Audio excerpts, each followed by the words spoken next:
गांधी जी, हम सब उन्हें राष्ट्रपिता के रूप में जानते हैं, लेकिन वो एक आम इंसान से महात्मा बने कैसे? आज हम उनकी कहानी की शुरुआती पन्नों को पलटेंगे। उनके जन्म से लेकर साल 1919 तक, जब कुछ घटनाओं ने भारत की आज़ादी की लड़ाई का नक्शा ही बदल दिया। चलिए, इस सफर पर साथ चलते हैं। तो आज हम गांधी जी के जीवन के 6 अहम पड़ावों को देखेंगे। सबसे पहले उनकी शुरुआती पहचान, फिर दक्षिण अफ्रीका में उनका संघर्ष, भारत वापसी और उनके गुरु से मुलाकात। इसके बाद भारत में उनके पहले सत्याग्रह, रॉलेट एक्ट का विरोध और आखिर में जलियांवाला बाग का वो दर्दनाक अध्याय। तो शुरू कहाँ से करें? बिल्कुल शुरुआत से, गांधी जी के परिचय से। नाम तो हम सब जानते हैं, मोहनदास करमचंद गांधी। जन्म हुआ 2 अक्टूबर 1869 को गुजरात के पोरबंदर में। उनके पिता करमचंद गांधी और मां पुतलीबाई गांधी ने उन्हें जो संस्कार और मूल्य दिए, वही आगे चलकर उनके असाधारण जीवन की सबसे मजबूत नींव बने। लेकिन भारत का महात्मा बनने से बहुत पहले मोहनदास एक युवा वकील थे जो काम के सिलसिले में दक्षिण अफ्रीका गए। और सच कहें तो यही वो जगह थी जिसने उन्हें हमेशा के लिए बदल दिया। उनके सबसे बड़े राजनीतिक हथियार सत्याग्रह का जन्म यहीं हुआ था। दक्षिण अफ्रीका में जब गांधी जी का सामना रंगभेद से हुआ तो वो चुप नहीं बैठे। उन्होंने 1894 में नेटाल इंडियन कांग्रेस बनाकर लोगों को एकजुट किया। इंडियन ओपिनियन अखबार के जरिए अपनी आवाज़ बुलंद की और फीनिक्स और टॉल्स्टॉय जैसे फार्मों को अपनी प्रयोगशाला बनाया, जहां उन्होंने अहिंसक प्रतिरोध यानी सत्याग्रह के विचारों को असल रूप दिया।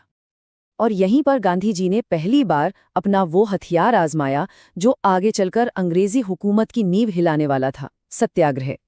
उन्होंने अन्यायपूर्ण रजिस्ट्रेशन कानूनों के खिलाफ, भारतीयों के आने जाने पर लगे प्रतिबंधों के खिलाफ और यहाँ तक कि भारतीय विवाहों को सम्मान दिलाने के लिए भी अहिंसक लड़ाई लड़ी। दक्षिण अफ्रीका में पूरे 21 साल बिताने के बाद एक पूरी तरह बदला हुआ गांधी भारत लौटा। ये एक नई शुरुआत थी। देखते हैं भारत ने उनका स्वागत कैसे किया।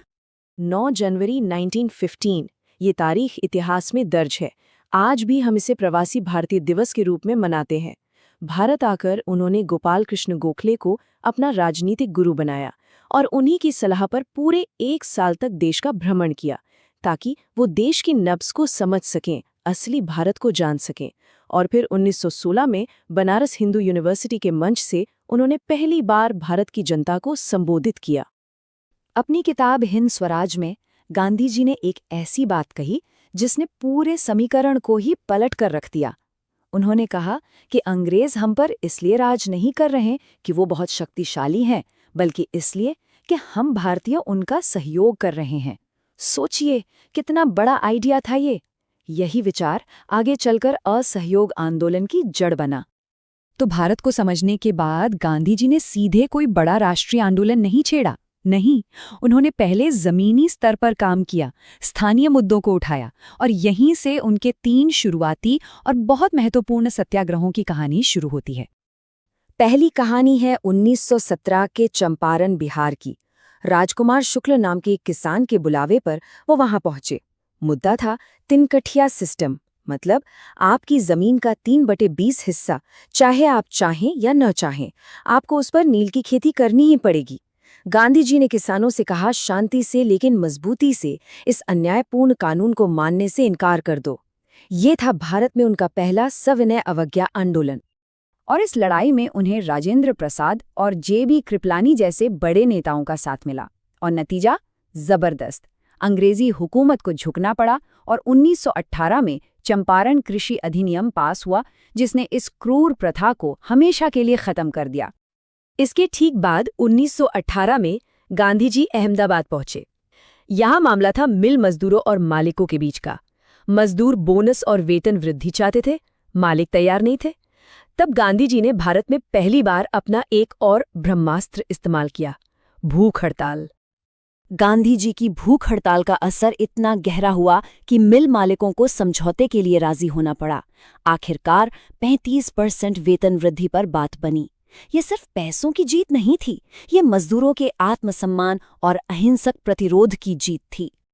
उसी साल 1918 में गुजरात के खेड़ा में किसान बड़ी मुसीबत में थे।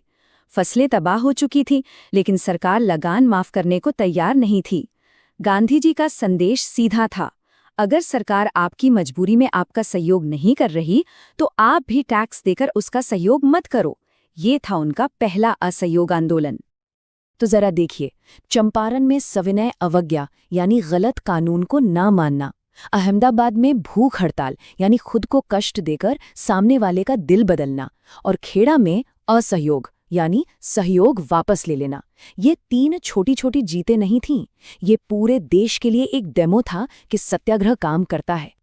और इन्हीं कामयाबियों के बाद अब वक्त आ गया था एक ऐसे मुद्दे पर लड़ने का जो किसी एक शहर या गांव का नहीं बल्कि पूरे हिंदुस्तान का था, और वजह बना एक बेहद जालिम कानून। इस कानून का नाम था रॉलेट एक्ट, पर गांधी जी ने इसे काला कानून कहा। क्यों? जरा देखिए। ये एक्ट किसी भी भारतीय के बुनियादी अधिकारों को कुचल देता था। ये कहता था कि सरकार सिर्फ शक के आधार पर किसी को भी गिरफ्तार कर सकती है, और तो और 2 साल तक बिना किसी सुनवाई के जेल में बंद रख सकती है। मतलब न वकील, न दलील, न अपील। इसका सरकारी नाम तो बड़ा भारी भरकम था, anarchical and revolutionary crimes act 1919, लेकिन इसका असली मकसद एक ही था। जो असीमित ताकतें सरकार को पहले विश्व युद्ध के दौरान मिली थी, उन्हें शांति के समय में भी बनाए रखना, ताकि आज़ादी के लिए उठती हुई किसी भी आवाज़ को आसानी से कुचला जा सके। रॉलेट एक्ट के खिलाफ पूरे देश में गुस्सा था, और इसी तनाव के माहौल में अमृतसर में कुछ ऐसा हुआ जिसने भारत की आत्मा को हमेशा के लिए जख्मी कर दिया और आज़ादी की लड़ाई का रुख ही मोड़ दिया। तारीख थी 13 अप्रैल 1919, बैसाखी का दिन। अमृतसर के जलियांवाला बाग में हजारों लोग जमा थे, बच्चे, बूढ़े, औरतें। कुछ बैसाखी का त्योहार मनाने आए थे, तो कुछ अपने नेताओं डॉक्टर सत्यपाल और सैफुद्दीन किचलू की गिरफ्तारी का शांति से विरोध करने। तभी जनरल डायर ने बाग से बाहर निकलने का इकलौता रास्ता बंद करवा दिया और अपनी टुकड़ी को निहत्थी भीड़ पर बिना किसी चेतावनी के गोलियां चलाने का हुक्म दे दिया। सैकड़ों निर्दोष लोग मारे गए।